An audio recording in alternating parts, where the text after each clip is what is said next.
ብራዚል ሁለት መንግስት ያለባት ሁለት ሀገር እየሆነች ነው። መሰረታዊ አገልግሎት የተሟላላቸው ከተሞችና ምንም መሰረታዊ አገልግሎት የሌላቸው ፋቬላዎች፣ የአስፋልት ዳር ሰዎችና የተራራ ላይ ሰዎች፣ በተለይ የተበደሉ ምሁራኖችና ወንበዴዎች ተጣምረው ሬድ አርሚ የተሰኘ ቡድን አቋቁመዋል። ግፉዋኖቹ የፋቬላ መንደሮችንና ነዋሪዎችን የሚያስተዳድሩት ሬድ አርሚዎች እንደሌላው በዓለማችን ላይ እንዳሉ ታጣቂ ቡድኖች የማይገሉና የማያገቱ ይልቁንም በተቃራኒው ህዝቦቻቸውን በንቃት የሚጠብቁ ለህዝቡም ትምህርት ቤትና መዝናኛ ስፍራዎችን የሚገነቡ ናቸው።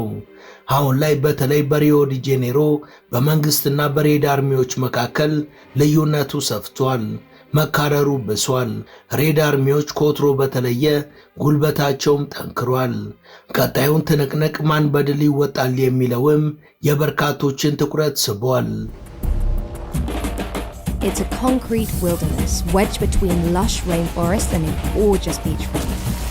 And it's a world entirely of its own.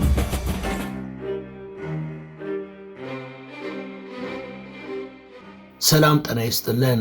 በመላው ዓለም የምትገኙ ውድ የመሿለኪያ ቤተሰቦች በዛሬው መሰናዷችን በመንግስቷ ግዴለሽነት ሳቢያ ለሁለት እየተከፈለች ስላለችው ብራዚልና ግፉዋኖችን እየታደጉ ስላሉት ሬድ አርሚዎች እንደሚከተለው እናወጋችኋለን።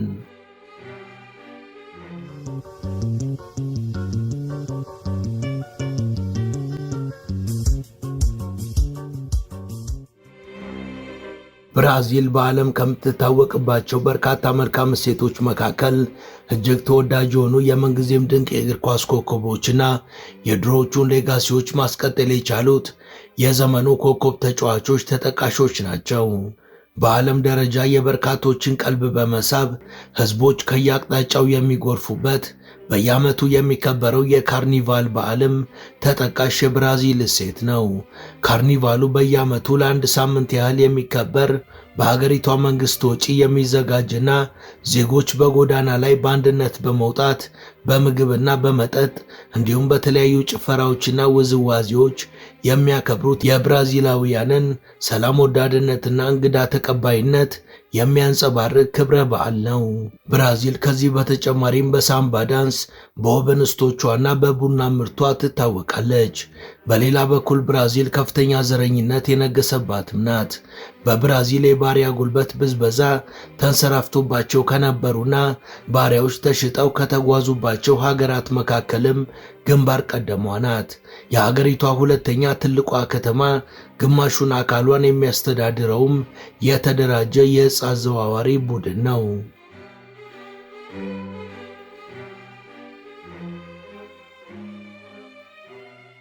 በ19ኛው ክፍለ ዘመን ባሪያዎች ወደ ብራዚል ተጉዘው በባርነት ይበዘበዙ፣ ይገፉና ከሌላው ማህበረሰብ በተለየ አስቸጋሪ የኑሮ ሁኔታ ውስጥ የነበሩ በመሆናቸው እርስ በርሳቸው በመቀራረብና ህብረት በመፍጠር ዝቅተኛ የኑሮ ደረጃ ያላቸው ዜጎች የሚኖሩባቸው መንደሮችን ገንብተው ይኖሩ ነበር። የባሪያ ሽንገላ ካከተመ በኋላ ወደ ስልጣን የመጡት መሪዎች ለነዚህ የማህበረሰብ አባላት ተገቢውን ትኩረት የነፈጓቸው ሲሆን ባርነቱ ቢቀርም በችግር ከመጠበስ ግን አልዳኑም ነበር። በአሜሪካ ይደገፍ የነበረውና በ1970 ወደ ስልጣን የመጣው ወታደራዊው መንግስት ብራዚልን ማስተዳደር ሲጀምር ማህበረሰባዊ ችግሮች ወደ ብራዚል ተወላጆችም ተሸጋገረ። ወታደራዊ መንግስት እጅግ አምባገነንና የተለያዩ ሐሳቦችን የማይሰማ የነበረ በመሆኑ በርካታ የፖለቲካ አመጾች በብራዚል ይከሰቱ ነበር። ወታደራዊው ጁንታ በምላሹ ተቃውሞ ያሰሙትን ወደ ዘብጥያ በመወርወር እስር ቤቶችን በፖለቲከኞች ሞልቷቸው ነበር። ጁንታው የህዝብን ኢኮኖሚም ስላደቀቀ በርካታ ወጣቶች ምርጫቸው ህገወጥ ተግባራት ላይ መሰማራት ሆኖ ወንጀልም ተበራከተም። ከመንግስት ዓይን ለመከለል ደግሞ በባርነት ስር የነበሩ ህዝቦች የገነቧቸውና ፋቬላ በመባል የሚታወቁ መንደሮች ተመራጭ ሆነው ነበር። These informal communities that look like houses stacked on top of each other, sprouting out of the jungle, are called favelas, home to both vicious drug gangs as well as some of the most peaceful, creative, and resourceful people in Rio.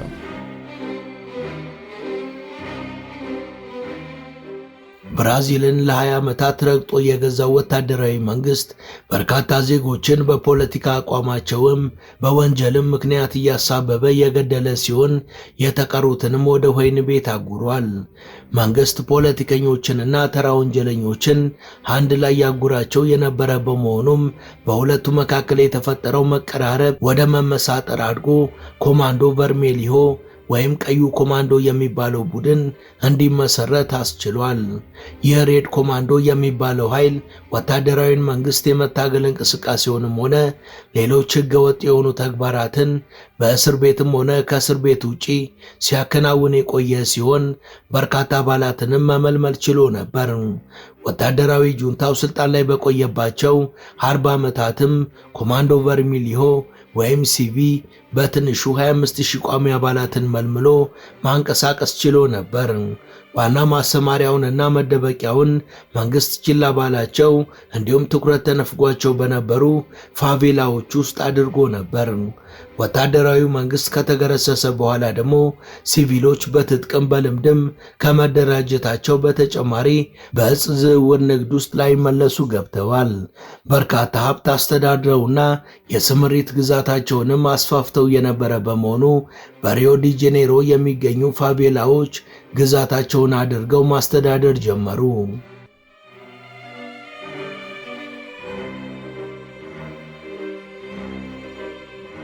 ታዲያ እነዚህን ህገወጥ ታጣቂ ቡድኖችንና ወንጀለኞችን ከሌሎች ተመሳሳይ ቡድኖች ምን የተለየ ነገር አላቸው የሚል ጥያቄ ሊነሳ ይችላል። ጥያቄው ተገቢ ነው። እውነቱ ታዲያ እነዚህ በሪዮ ዲ ጄኔሮ የመንግስትን ቦታ ተክተው ከተማዋን የሚያስተዳድሩ ቀዩ ኮማንዶ በመባል የሚታወቁ ኢመደበኛ ታጣቂ ቡድኖች ከመሰራረታቸው በቡድኑ ውቅር ከሚከተሉት መርህ ከማህበረሰቡ ጋር ባላቸው ግንኙነትና ህፃናትን በተመለከተ ያላቸው አቋም ከሌሎች የማፊያ ወይም የታጣቂ ቡድኖች እጅግ የተለዩ ያደርጋቸዋል። በብራዚል ብልሹ አሰራርና በሙስና የተጨማለቀ መንግስታዊ መዋቅር ያላት ሀገር መሆኗ የአደባባይ ሚስጥር ነው። ወታደራዊ ጁንታ አገዛዝ ካበቃ በኋላ ህዝባዊ ምርጫ የተደረገ ቢሆንም እንዲሁም የጸረ ሙስና ተቋም ቢኖርም በሀገሪቷ ያለውን አስተዳደራዊ በደል በተለይ በህግ አስከባሪው አካል የሚደርሰውን ግን ሊያስቀረው አልቻለም። የሀገሪቷ ሁለተኛ ከተማ የሆነችው ሪዮ ዲ ጄኔሮ ደግሞ የዚህ አስተዳደራዊ በደል መገለጫ ናት። ከተማዋ የሰለጠነችና የካቶሊክ እምነት መገለጫ የሆነች ከተማ ናት። ነገር ግን በከተማዋ ያሉ መሰረተ ልማቶች፣ የዲዛይን፣ የአገልግሎት አቅርቦትና የንጽህና ሁኔታ ከተማዋን ሁለት ተቃራኒ መልክ የሰጧት ሲሆን በእነዚህ በሁለት የተለያዩ የከተማዋ አካባቢዎች ያሉ ዜጎች የኑሮ ሁኔታቸውና የሚያገኙት መንግስታዊ አገልግሎትም ፍጹም ተቃራኒ ነው።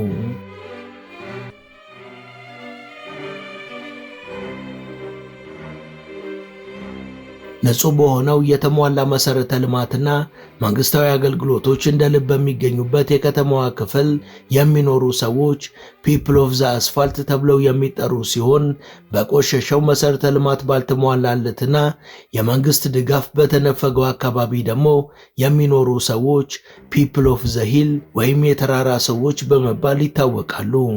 የነዚህ በከፍታው ብቻ ሳይሆን በሚኖሩበት አካባቢ አስቸጋሪነት ፒፕል ኦፍ ዘ ሂል የሚባሉት ሰዎች መኖሪያ መንደራቸው ፋቬላስ ይባላሉ።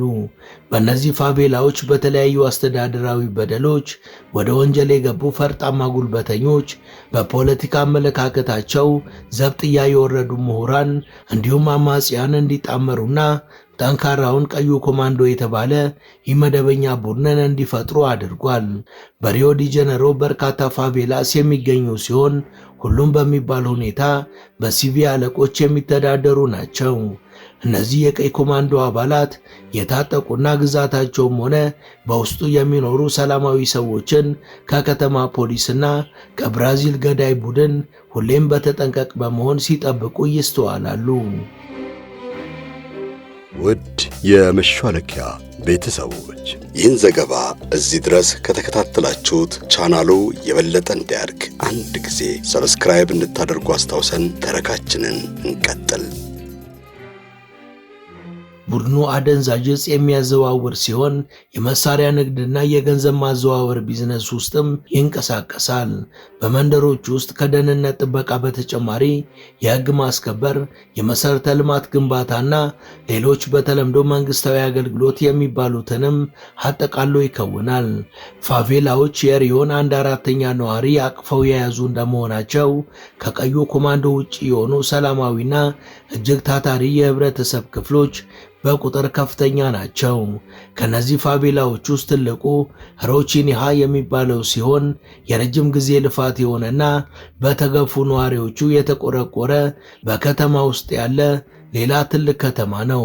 ሮቺኒሃ በአገሪቷ መንግስት ፍጹም ትኩረት የተነፈገው በመሆኑ መብራትና ውሃን ጨምሮ ማንኛውም የህዝብ አገልግሎት ተደራሽ እንዲሆን ያደረጉት በነዋሪዎቿ የተመሰረቱ የተለያዩ ማህበራት ናቸው። ነዋሪዎቹ መሰረታዊ ትምህርት ያልቀመሱና የፕሮጀክቶች ዕውቀትም ሆነ ልምድ የሌላቸው ቢሆንም እችላለሁ በሚል ስሜትና የነዋሪዎቹን የፈጠራ ችሎታ ግብዓት በማድረግ ከተማቸውን ራሷን ችላ የቆመች ከተማ አድርገዋል። ከሮቺላ በቅርብ ርቀት የሚገኙት ቪዲጋልና ማሬ የሚባሉ ፋቬላዎችም ነዋሪዎቻቸው የቆሻሻ ክምርን በማጽዳት የእርሻ ምርቶችን ተደራሽ ያደርጋሉ፣ የሥነ ጥበብ ማዕከላትን ይገነባሉ፣ ሕፃናትን ያሰለጥናሉ። መደበኛ የሆነ መንግስታዊ መዋቅር ባለመኖሩ በእነዚህ ተግባራት ለመሰማራትም ፍቃድ አያስፈልጋቸውም።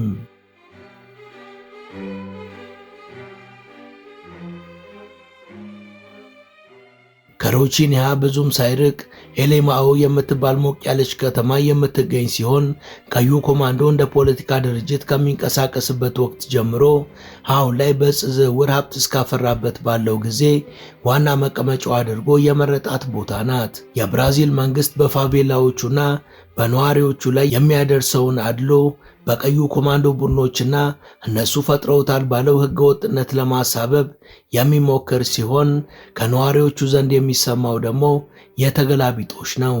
እንደ ነዋሪዎቹ አስተያየት የብራዚል ፖሊስ ወደ ፋቬላዎቹ የሚመጣው ህግና ጸጥታን ለማስከበር ሳይሆን ለመዝረፍ ነው።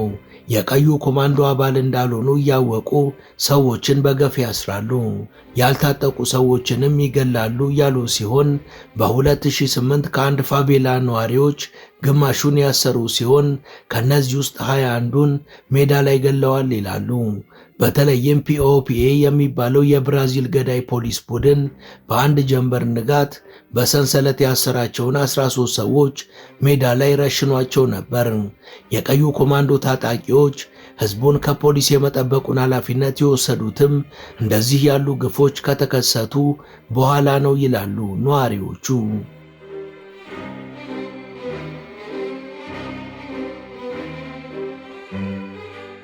ብራዚል በተለይ በ2008 የሀገሪቷ ፖሊስ በወሰደው እርምጃ ከፍተኛ ትችት ከመላው ዓለም የገጠማት ሲሆን በሰብአዊ መብት ጥሰትም ተከሳ ነበር። ከመደበኛው የመንግስት የጸጥታ ተቋም በተቃራኒው የፋቬላዎቹ ነዋሪዎችን ደህንነት ኃላፊነትን ወስዶ የሚንቀሳቀሰው ቀዩ ኮማንዶ ከ25000 ቋሚ ሰራዊት አባላት በላይ በየቤቱ ያሉ የነፍስ ወከፍ መሳሪያ ያላቸው በጎ ፈቃደኛ ነዋሪዎችን በሽፍት በመመደብ የእያንዳንዱ ፋቬላ መግቢያና መውጫን ያስጠብቃል። በዋና ዋና ቦታዎች ደግሞ ፍተሻ የሚያደርጉና ፍቃድ የሚሰጡ የቡድኑ አባላት ተመድበው ተግባራቸውን ያከናውናሉ። የቀዩ ኮማንዶ ቡድን ዋነኛውና የሌሎቹን ሁሉ እንቅስቃሴ የሚቆጣጠረው አካል ይሁን እንጂ በየፋቬላው የተደራጁና ማህበረሰባቸውን ከፖሊስ ጥቃት የሚጠብቁ ትናንሽ ኢመደበኛ የታጠቁ ቡድኖችም አሉ። ዋነኛውና አቅም ያለው ቀዩ ኮማንዶ በበኩሉ እርሱ በሚቆጣጠራቸው ፋቬላዎች ውስጥ ያሉ መሰረተ ልማቶችንና የአገልግሎት አቅርቦቶችንም ለህዝቡ ተደራሽ የሚያደርግ ሲሆን እሱ ከማይቆጣጠራቸው አካባቢዎች ደግሞ የፓርኪንግ እና የኢንተርኔት አገልግሎት ክፍያዎችንም ይሰበስባል። ከዚህ በሚገኘው ገንዘብና ከድረገጽ ሽያጭ በሚያገኘው ገንዘብ ደግሞ ትምህርት ቤቶችንና የስፖርት ማዘውተሪያዎችን እያስገነባ ህፃናትንና ወጣቶችን የማነጽ ተግባር ይፈጽማል። የመደበኛው ቡድን በፋቬላዎቹ ነዋሪዎች ላይ ጥቃት እንዳይሰነዘር ከመጠበቁ በተጨማሪ በማህበረሰቡ ውስጥ ጥብቅ የሥነ ምግባር ባህልን መፍጠር ችሏል።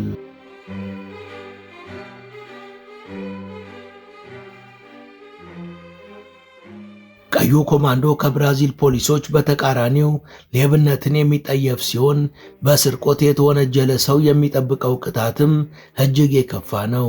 በመሆኑም ከሌላው የሪዮ ዲ ጄኔሮ ክፍሎች በተለየ መልኩ በፋቬላዎች ውስጥ የሌብነት ስጋት ባለመኖሩ ነዋሪዎች በራቸውን ለመዝጋት እንኳን አይገደዱም። ይህ ደግሞ ቀዩን ኮማንዶና የሪዮ ፋቬላዎችን ልዩ ያደርጋቸዋል። ሌላው የቀዩ ኮማንዶ መገለጫ ደግሞ ለሕፃናትና ለወጣቶች ያለው አመለካከት እንዲሁም አባላትን የሚመለምልበት ሁኔታ ነው። ቡድኑ አባላትን ወደ ራሱ ለማስገባት ሲመለምል በፍጹም ፈቃደኝነት ላይ በተመሰረተ ሁኔታ መሆኑን በመሰረታዊ መመዘኛነት የሚገመግም ሲሆን እጩ በአንድ መደበኛ ታጣቂ ቡድን ውስጥ ተቀላቅሎ ለመንቀሳቀስ የሚያስፈልጉ ባህሪያትንም ከግምት ያስገባል። ከዚህ በተለየ ቀዩ ኮማንዶ ለሕፃናት የትምህርት ዕድልን ለመፍጠር ተግቶ የሚሰራ ቡድን ነው።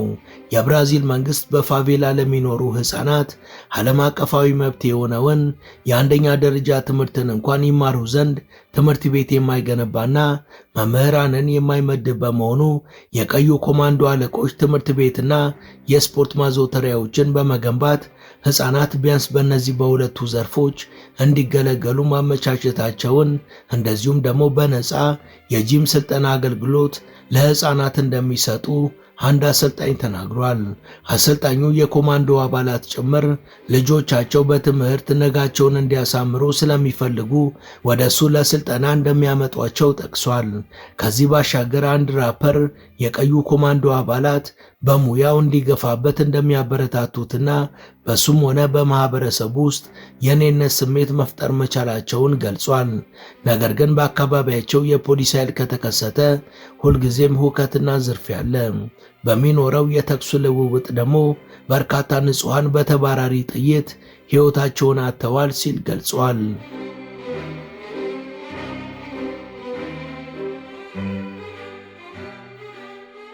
ውድ የቻናላችን ቤተሰቦች ለዛሬ ያሰናዳንላችሁ ይህን ይመስል ነበር። እስከ ዝግጅታችን ፍጻሜ አብራችሁ ስለነበራችሁ ከልብ እናመሰግናለን። በቀጣይ ቢሰሩ የምትሏቸውን ርዕሰ ጉዳዮች ብትጠቁሙን ደስ ብሎን እንቀበላለን። ቻናላችንን ሰብስክራይብ ማድረግ፣ የደውል ምልክቱን መጫንና ላይክ ማድረግ አትዘንጉ እያልን ለዛሬ በዚሁ ተሰናበትን። መልካም ጊዜ